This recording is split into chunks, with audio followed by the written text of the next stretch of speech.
"You call me a pathetic warehouse dog," my brother-in-law screamed. And then his hands closed around my collar and he tore my shirt straight down the middle in front of 100 people. The fabric ripped. The cold mountain wind hit my bare skin.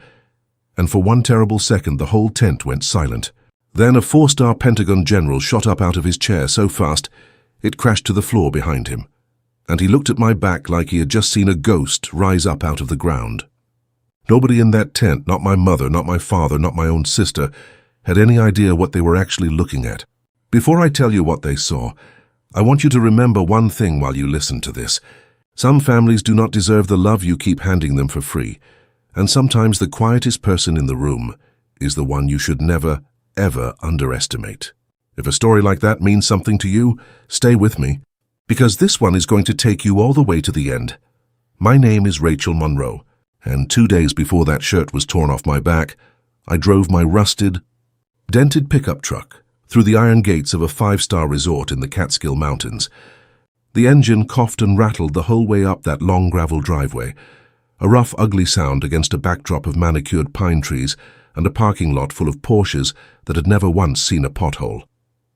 The valet attendant looked at my truck the way you look at something that might be contagious. I tossed him my keys and he actually flinched instead of catching them. That was the tone for the entire weekend before it had even started. And somewhere deep down, I already knew exactly how it was going to end. I need to back up and tell you who I really was walking into that resort, because on paper, I looked like nothing. To my family, I was the disappointment, the daughter who joined the military instead of chasing a business degree, the one who came home on leave looking tired and quiet instead of glamorous and loud. What none of them knew, what none of them ever bothered to ask, was that I had spent almost a decade as a combat medic, and later a specialized operator, inside one of the most classified units in the entire United States military. I had pulled wounded men out of burning vehicles in Syria. I had pressed my bare hands against arteries that were spilling out a soldier's life onto hot asphalt. I had learned how to disappear into a crowd, how to read a room in half a second, and how to stay completely silent while everything inside me was screaming. My family never saw any of that. To them, I was simply the warehouse girl, because the only story they ever bothered to tell each other was that I worked logistics somewhere boring, and none of them ever cared enough to ask a single follow-up question. The dinner that first night was held in a grand hall dripping with crystal chandeliers, the kind of room where old money pretends to be new money, and new money is desperate to look like it belongs. I walked in wearing a faded grey shirt, worn denim, and boots that had actual miles on them, and my sister Vanessa floated past me in a backless emerald gown, flashing me a smug little smile that raked over my clothes from head to toe, like she was grading a stray animal that had wandered in off the street. I did not react.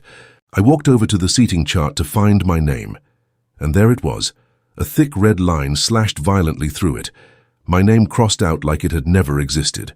My mother, Diane, stood across the room by a towering ice sculpture, caught my eye for exactly 1 second, tightened her jaw, and flicked her wrist toward a folding table shoved into the back corner near the kitchen doors. That was my seat for the evening. Not a word of explanation, just a dismissive little wave like she was shooing away a fly. I did not argue and I did not sigh.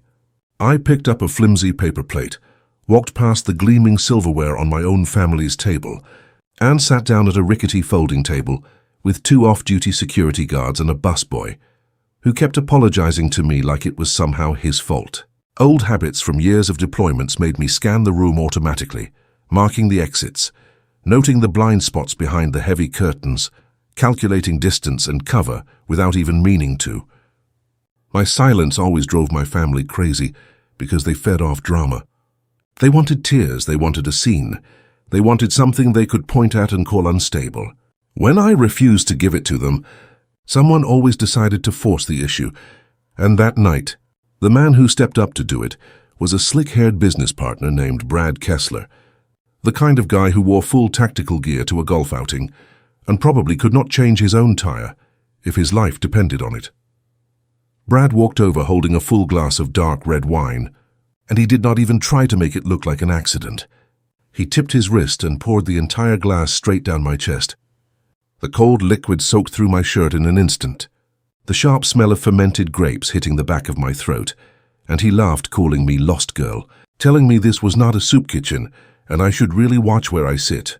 The VIP tables behind him erupted in cruel laughter, my sister giggling into her champagne, my brother-in-law Derek slapping his friend on the back like he had just witnessed something clever. I did not flinch. I did not gasp. My hand stayed flat on the table, my fingers resting lightly around a plastic fork, my breathing steady and slow, in through the nose, out through the mouth, exactly like I had trained myself to do under circumstances that were actually life or death. That was when my father, Walter, pushed through the crowd, his face flushed red, but not with anger at the man who had just humiliated his own daughter in public. He stopped 2 feet from me, did not offer a napkin, did not so much as glance at Brad, and instead shoved his heavy gold wedding ring practically into my face and hissed at me not to cause a scene, ordering me to apologize to Uncle Brad for dirtying his shoes. I looked at the man who shared my blood, and I understood something in that exact moment with total clarity. He was willing to sacrifice his own daughter's dignity in a heartbeat just to keep one wealthy investor smiling. A heavy, suffocating silence settled inside my chest, but it was not grief. It was the sound of a steel door slamming shut somewhere deep inside me, a door I would never open again for these people. I had left my tears behind years ago in basic training, and I was not about to dig them back up now for a man in a $2,000 suit.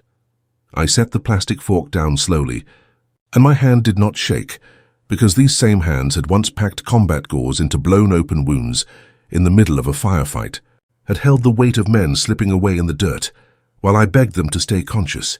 My family had absolutely no idea what these hands had actually seen or done. I reached over, pulled a paper napkin from the dispenser, wiped the wine off my collarbone in one single mechanical swipe, and then I lifted my eyes and looked directly at Brad. I did not glare. I did not scowl. I simply gave him a flat, dead stare, the exact kind of look a sniper gives a target through a scope in the dark. His smug little smile froze on his face. His spine went rigid. He took a half-step backward, without even realizing he was doing it, some primal part of his brain finally understanding that he had just poked something that did not belong anywhere near a petting zoo. I picked my fork back up, speared a cold piece of meat and chewed slowly, while I kept my eyes locked on him the entire time. They could stain my shirt all they wanted, but they could not put a single scratch on the armor inside my head. And the real game had not even started yet. The next morning, the sky over the mountains hung low and grey like a bruised rib, thick with the smell of wet pine after an overnight rain. My brother-in-law Derek had decided the corporate retreat needed a team-building exercise, which he grandly called a tactical ridge march, but in reality, it was nothing but a fashion show for men who had never done a single hard thing in their entire lives. The parking lot looked like a costume party. Executives wrapped in unwrinkled designer jackets, boots that had never touched anything rougher than a paved driveway, hydration packs that had never seen a single drop of real sweat. I wore faded camo pants and a plain grey thermal shirt with actual miles behind them, walked right into the middle of the pack, kept my stride even, and let my heart rate settle into its usual steady rhythm. Right behind me, my sister Vanessa gasped and cursed with every step, her brand-new designer hiking boots sinking into the mud, complaining loudly that this was ridiculous and disgusting. We reached a narrow, slick switchback near a dry ravine, the rain having turned the trail into a nightmare of loose rock and thick mud. I planted my left foot and shifted my weight to climb, and that was the exact moment Vanessa lunged forward with a burst of speed nobody expected from her, swinging her boot hard into the back of my ankle. It was not an accident. It was a calculated, vicious strike aimed straight at my tendon, and it shattered my balance instantly, sending me falling forward toward the jagged rocks at the edge of the ravine. Instinct took over before I even had time to process the betrayal. I tucked my chin, brought my forearms up, rolled my shoulder into the fall. A standard combat break fall, and I hit the ground hard, sliding face first into a deep puddle of cold, stagnant mud that shot straight up my nose and soaked through my shirt in an instant. A burst of static cracked through the mountain air. Derek had set up a small platform at the top of the ridge with a portable speaker, just so he could bark commentary down at his own employees like some kind of self-appointed general. And his voice boomed out, laughing that the warehouse girl had finally found exactly where she belonged, telling me to keep scrubbing the dirt, because that was all I was ever good for. Cruel laughter rippled through the crowd above me.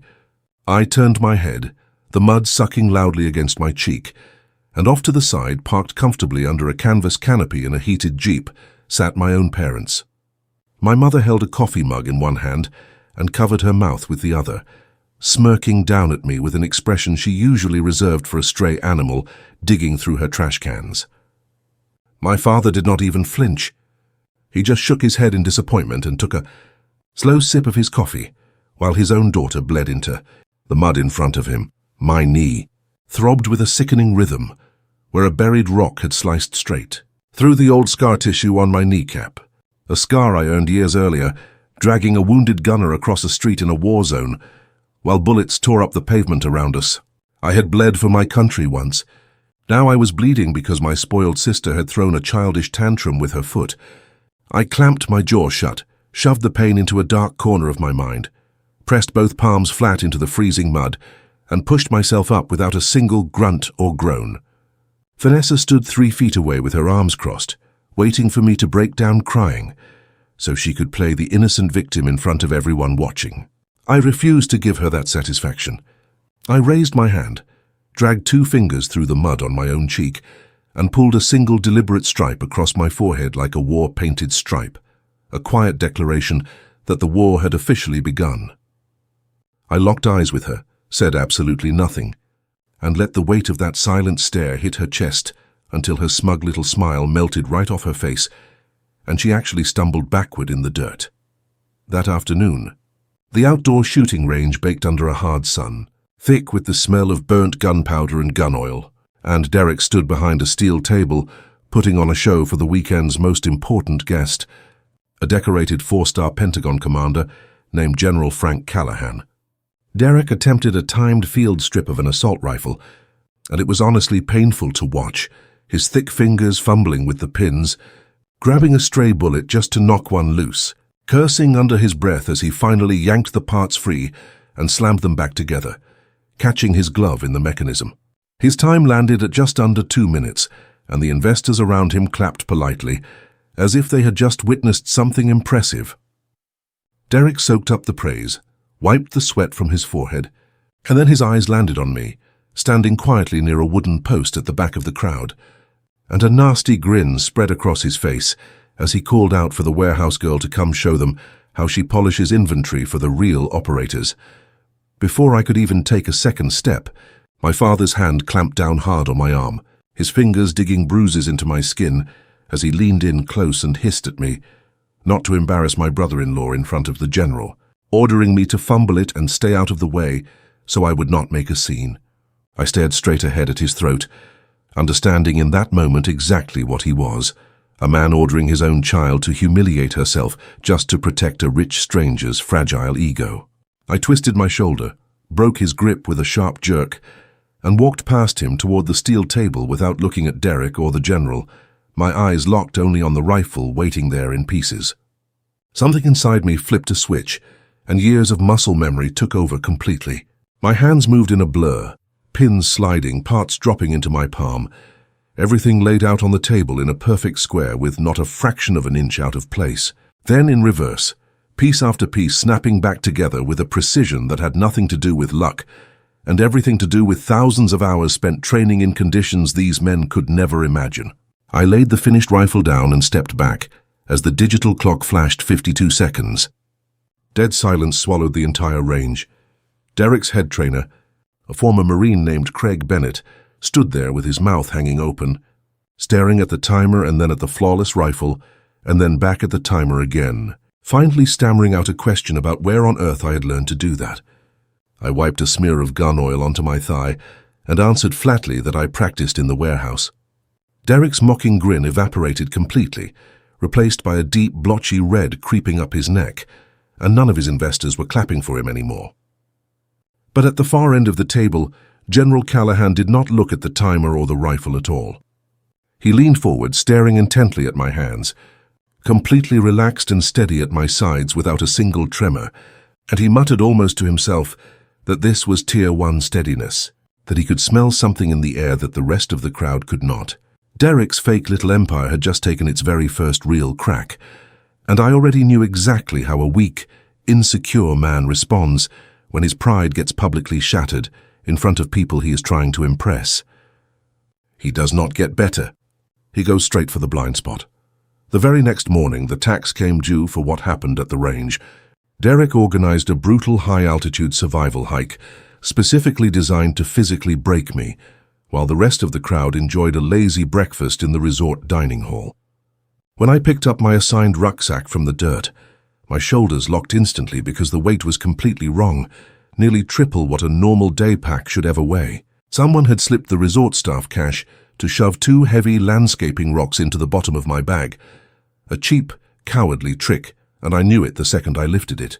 I did not complain and I did not call anyone out. I threw the pack over my shoulders, and the straps dug immediately into an old wound on my back, a thick scar left behind from mortar shrapnel 3 years earlier, when I threw my body over a bleeding interpreter in a combat zone to save his life. With every step up that mountain, the nylon soared back and forth against that scar, warm blood seeping into my shirt, and I used the pain like a hammer, smashing away whatever pathetic scrap of loyalty I still had left for the people who shared my blood. At the halfway clearing, a woman named Kayla Simmons, my sister's shadow who measured her entire self-worth by the price tags on her workout clothes, walked over chewing an apple loudly with her mouth half open before tossing the chewed-up core straight at my chest, telling me to eat up and be grateful before my mother decided to starve me for the rest of the day. My own mother sat 20 feet away in a folding chair, heard every single word, watched the trash bounce off my collarbone, and deliberately turned her head away to inspect her fingernails instead of saying a single thing in my defense. Something inside my chest did not just lock shut in that moment, it froze completely solid. I leaned down, picked up that dirty apple core covered in mud and sand, and took a bite in front of the entire rest stop while dead silence spread across the clearing. I kept my eyes locked on Kayla the whole time, chewing slowly, refusing to blink, until the smug color drained completely out of her face, because she finally understood she was not bullying a broken warehouse girl. She was standing in front of something that did not care one bit about her rules of social cruelty. I stood up, walked directly toward my family without changing course an inch, clipped Kayla's shoulder hard enough to send her stumbling backward into the dirt, and stopped right in front of Derek, my sister, and my parents. I reached up, popped the buckles on my rucksack and let it drop straight to the ground instead of lowering it gently. The bag hit the rocky earth with a deafening crash, the sound of 2 heavy boulders grinding together inside the canvas, loud enough that the ground actually vibrated beneath our boots. My father's throat bobbed as he swallowed hard. I looked Derek dead in the eye with a flat, cold stare, turned my back so everyone could see the fresh blood staining my shoulder, and walked alone back down the mountain trail. The game of playing the quiet victim was officially over, and I could feel it in my bones that something was about to break wide open. That night, past 2 in the morning, Brad Kessler decided to prove he was still tough by creeping toward my tent with a cheap folding knife, probably planning to slash my guidelines and laugh while I struggled in the dark, the kind of childish stunt men like him consider a real victory. What he did not understand was that years of deployment had rewired the way I sleep, and the crunch of his boots on pine needles woke me up long before he was anywhere close. I unzipped the tent flap 2 inches, the moonlight catching my eyes, and stared back at him through that narrow black gap with a dead, unblinking look that seemed to reach straight through the darkness and lock onto him. He froze completely, dropped the knife in the dirt, let out a sharp gasp and stumbled backward before turning and running off into the night, thoroughly rattled. It was a quiet warning, but these people were far too arrogant to ever read a warning sign correctly. I inhaled, held the natural pause and squeezed the trigger 5 times in a tight, controlled rhythm, the recoil punching hard into my already bruised shoulder each time. Downrange, the electronic target lit up bright red, 5 hits dead center, a single overlapping cluster of holes so tight you could have covered the entire group with a single coin. The arrogant chatter on the observation deck died instantly. Derek's rangemaster ran over, checked the sabotaged scope, and went completely pale. Realizing what he was witnessing should have been mathematically impossible for anyone shooting through equipment, that badly compromised. General Callahan gripped the metal railing so hard his knuckles turned white, staring at the screen, while muttering under his breath that what he had just seen was simply impossible. I stood up, brushed the dust off my pants, and walked off the firing line without a single word, because the toys were all officially broken, and it was only a matter of time before Derek decided to try something far more desperate. Humiliation at the shooting range broke something deep inside Derek's fragile pride, and a man like that does not respond to embarrassment by improving himself. He responds by becoming dangerous. After lunch, he cleared the schedule and had his staff drag thick rubber mats into the center of a stifling tent, announcing loudly that we were going to run a close-quarters combat evaluation so his investors could see what real pressure looked like. He stood there in a tight compression shirt, showing off every hour spent lifting weights in an air-conditioned gym, easily 70 pounds heavier than me and a full head taller, and he pointed straight at me, ordering me onto the mat with a voice stripped of all its corporate politeness. This was never going to be a sparring match. This was an execution disguised as a demonstration, and he wanted to break something in my body to teach me my place once and for all. I did not move right away. I looked around the tent at the crowd gathered along the edges of the mat. My mother stood near the front with her arms crossed over an expensive sweater, giving a slow, approving nod, like she was watching a punishment she had been waiting years to see. My father stepped closer to the mat, yelling at me to stop hiding in the back and let Derek teach me a real lesson.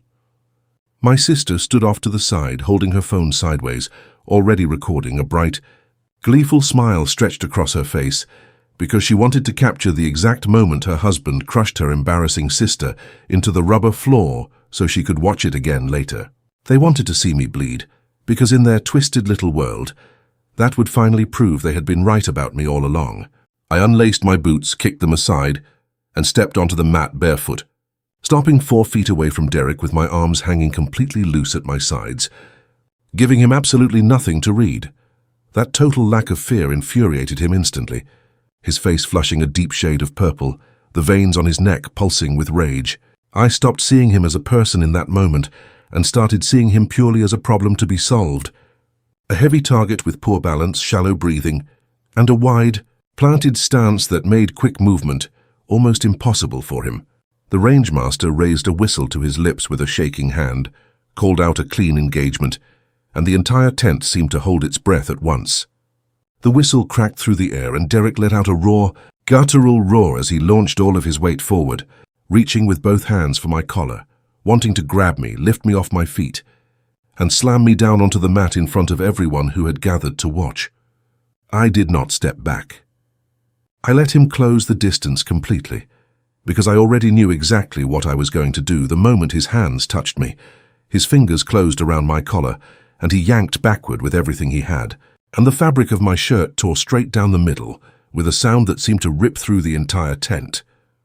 The shirt slid down my arms and off my shoulders, and the cold mountain wind hit my bare back instantly, exposing me in front of 100 wealthy strangers and my own blood relatives.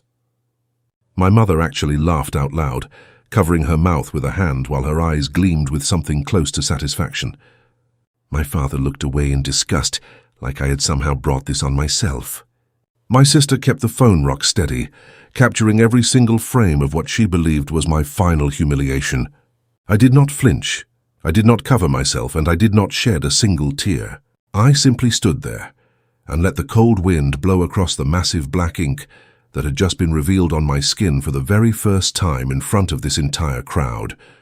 And that was the exact moment everything in that tent changed forever. The silence that followed was heavier than anything I had ever felt in my life. My sister's smug little smile froze solid, and the phone slowly dipped away from her face. Every single set of eyes locked onto my bare back, staring at a massive tattoo that stretched from the base of my neck, across my shoulder blades, and down the center of my spine. A coiled viper with its fangs sunk deep into a human skull, brutal, aggressive, and clearly not some delicate piece of decorative art. To most people in that room, it was simply a frightening tattoo on a rough-looking woman. But General Frank Callahan was not most people, and he was definitely not a civilian. He shot up out of his chair so violently that it crashed backward onto the concrete floor, the sound echoing like a gunshot. and every ounce of color drained from his weathered face, as recognition and horror flooded his eyes at the exact same time. He shouted for people to move, and when 3 private security guards instinctively stepped in front of him, he shoved a 200-pound man aside with the raw force of an old infantryman and stumbled down the metal bleacher steps with his eyes locked completely on my back. Derek stood there panting, still holding the torn shreds of my shirt in his fist, expecting a pat on the back and calling me nothing but white trash to try to keep his bravado alive, but the general walked past him like he was not even there. Callahan stopped exactly 3 feet behind me, straightened his spine, squared his shoulders, and raised his hand into a full formal military salute. A 4-star general saluting a 26-year-old woman standing barefoot in torn clothes in the middle of a corporate retreat. The entire tent stopped breathing. My father's jaw dropped open. My mother's hand fell away from her mouth, her eyes wide with total confusion, because absolutely nobody in that family had any idea who they had actually spent 2 days abusing. His voice actually shook, not with anger, but with something close to reverence, as he asked who had given me permission to wear that mark. I did not turn around and I did not pull my shirt back up. I let them all look at the snake and the skull for one more long moment before I finally spoke, telling him plainly that I did not need permission, that the mark was earned in blood by a commander known only by the call sign Widow Fang, and that I served as a corps operative for the Joint Special Operations Command. Callahan slowly dropped his salute, turned his head, and looked at my parents and at Derek, standing frozen in the center of the mat, his voice booming through the tent as he asked if any of them had the slightest idea what they were actually looking at, telling them plainly that ink like that is never bought, it is only ever earned, and that the woman they had spent 2 days humiliating was one of the most elite operators in the entire United States military. My mother staggered backward so hard she nearly fell, grabbing a metal pole to keep herself upright, staring in absolute terror at the daughter she had treated like garbage for over 2 decades. My father's cane clattered out of his hand and rolled across the floor as the realization hit him that he had spent the entire weekend openly insulting a living weapon while trying to protect a fake billionaire's fragile ego. The wealthy investors standing along the edges of the tent physically backed away from Derek, distancing themselves in real time as his fake empire began crumbling before everyone's eyes. But Derek was far too proud and far too stupid to accept it. He looked down at the torn shirt in his hand, looked at the general, and his face twisted into a mask of raw, ugly fury as he pointed a shaking finger at Callahan and called him a senile old fool, shouting that I was nothing but a liar and a glorified warehouse rat, refusing to let some inventory clerk make a fool of him in front of his own investors. The general did not even flinch, staring at Derek the way you would look at an insect crawling across a clean floor, and that dismissive look pushed Derek completely over the edge. He let out a raw, guttural roar, dropped the torn fabric, planted his feet, and threw a wild, looping punch straight at my temple with every single ounce of his weight behind it, clearly intending to put me in a hospital bed, just to salvage what little pride he had left. 10 seconds earlier, my own father had been cheering for exactly this kind of violence against me. I did not step backward, and I did not raise my hands to block. I watched his shoulder telegraph the punch long before it arrived, and when his fist was inches from my face, I simply tilted my head, let it sail past my ear, and stepped forward into the empty space he had just left wide open, sliding smoothly behind his back, the instant his own momentum carried him past me. My arm snaked up under his chin in one clean, practiced motion, locking into a textbook rear-naked choke, my forearm sealed against one side of his neck, and my bicep pressed firmly against the other, cutting off the blood flow to his brain within seconds. His eyes went wide with sudden animal panic, the roar dying in his throat and turning into a strangled, wet gasp. He clawed frantically at my arm with his thick fingers, but muscle means absolutely nothing without oxygen, and I felt his struggle grow weaker and weaker with every passing second, until his hands finally went completely limp and his knees buckled beneath him. My own father screamed at me to stop, suddenly desperate to save the golden boy now that he was the one losing, but I did not look at him. I held the count in my head, released the hold at exactly the right moment, and stepped back cleanly, letting gravity take over as Derek's entire 220 pounds dropped face first onto the rubber mat with a heavy thud that echoed through the whole tent. My sister shrieked, dropped the very phone she had been using to record my supposed destruction, and scrambled onto the mat to grab her unconscious husband, sobbing hysterically while my parents huddled together nearby, staring at me like I had suddenly transformed into a monster. 10 seconds earlier, they had smiled while a 220-pound man tried to cave in my skull, but the moment I defended myself, I instantly became the villain in their eyes. And that right there tells you everything you will ever need to know about a toxic family. You are only acceptable to them for as long as you are willing to bleed quietly in the corner and never fight back. I did not look at my sister crying over her husband or my parents cowering nearby. I picked up the torn shirt from the floor, draped it over my shoulder to cover the tattoo, and walked directly toward the tactical display case showing Derek's multi-million-dollar defense contracts. Because physical punishment had only ever been the appetizer, and it was time to burn the rest of his fake empire straight to the ground.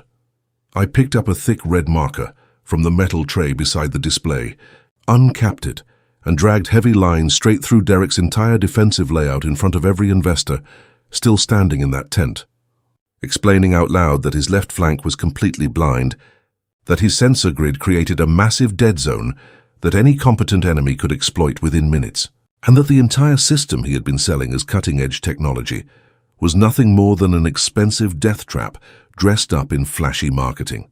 General Callahan stepped up beside me, looked down at the ruined display, and then addressed the crowd of investors directly, announcing in an iron voice that the Pentagon was officially pulling every security clearance and contract evaluation associated with Derek's company, stating plainly that he did not do business with frauds and certainly did not fund men who attacked American soldiers.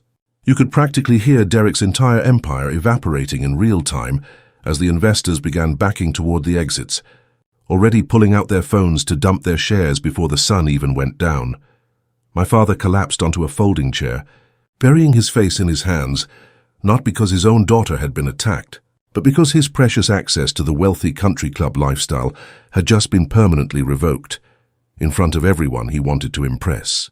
My mother shoved past a security guard and stumbled toward me with her hands outstretched, calling me baby and honey, insisting they never knew, begging me to talk to the general and fix things for the family, using that word like it still meant something after everything I had just lived through. 10 minutes earlier, I had been a warehouse dog to these people, and now that I apparently held the keys to their entire social standing, I was suddenly family again. I took one single step backward and looked at her outstretched hands like they belonged to something contagious, and the disgust in my expression was so complete that she physically recoiled, her mouth hanging open in shock. I told her quietly not to touch me, and the silence that followed was heavier than anything I had carried in that rucksack all weekend. That is when the ground beneath our feet started to vibrate, a low, rhythmic thudding growing louder and louder until the roar of heavy rotor blades tore through the mountain sky and completely swallowed my mother's pathetic sobbing. A massive black military helicopter cleared the tree line, flared hard, and dropped directly onto the lawn just outside the tent, the rotor wash tearing through the resort like a small hurricane, flipping tables and shattering champagne glasses, while the wealthy crowd screamed and covered their faces from the flying debris. I did not close my eyes. I stood perfectly still and let the wind hit me. Through the swirling dust, I saw actual hope flash across my father's face, his delusional mind convincing him that this must be some kind of rescue mission sent to salvage Derek's ruined contracts. He had absolutely no idea what was actually walking off that aircraft. The side door slid open, and a man stepped out into the settling dust wearing faded combat fatigues and scuffed boots, instead of a polished dress uniform, radiating a kind of raw authority that instantly made every wealthy man in that tent look like a frightened little boy playing dress-up. My father straightened his jacket, plastered on his best country club smile, and actually reached out his hand to introduce himself, but the man walked straight past him without so much as a glance, as if my father were nothing more than a piece of trash blowing across the grass. That man stepped onto the mat, and the cold, hard look in his eyes softened instantly the moment he looked at me. He did not ask if I was okay in front of everyone. He simply unzipped his heavy field jacket, wrapped it gently around my bare shoulders, and pulled the collar together under my chin, and it smelled like cedarwood and gun oil and safety.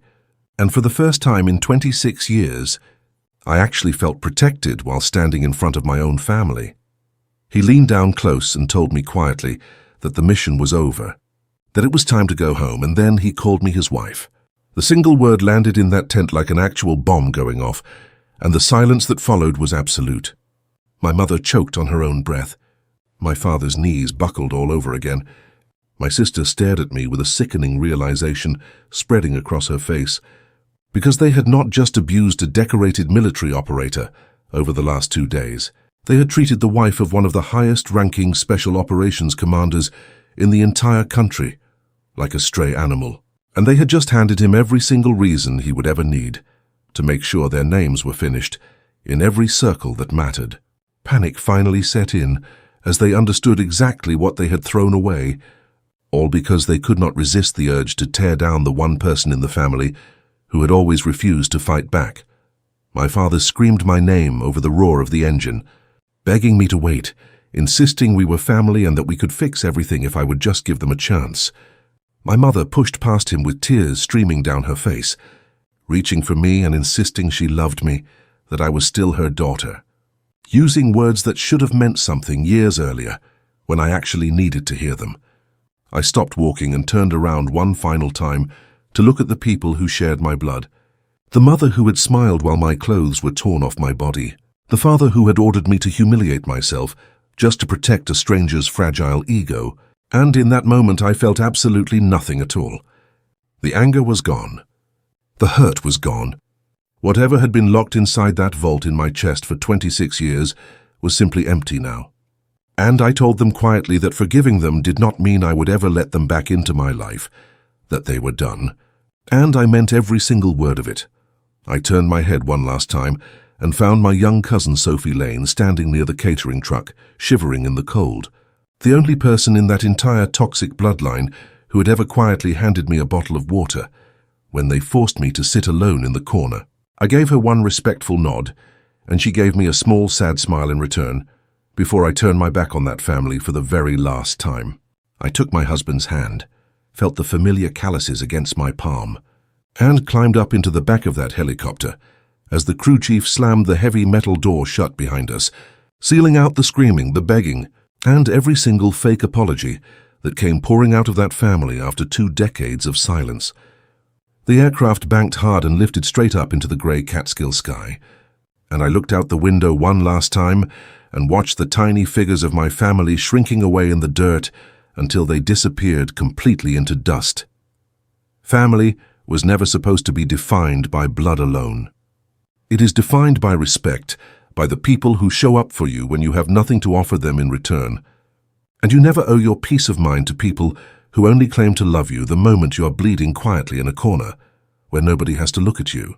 Forgiveness can absolutely exist for your own sake, but walking away for good is sometimes the only thing that actually saves your life. If you have ever had to cut ties with people who share your last name just to protect your own sanity, I hope this story reminded you that you were never alone in that decision, and that choosing silence over one more explanation is sometimes the strongest thing you will ever do for yourself. Thank you for staying with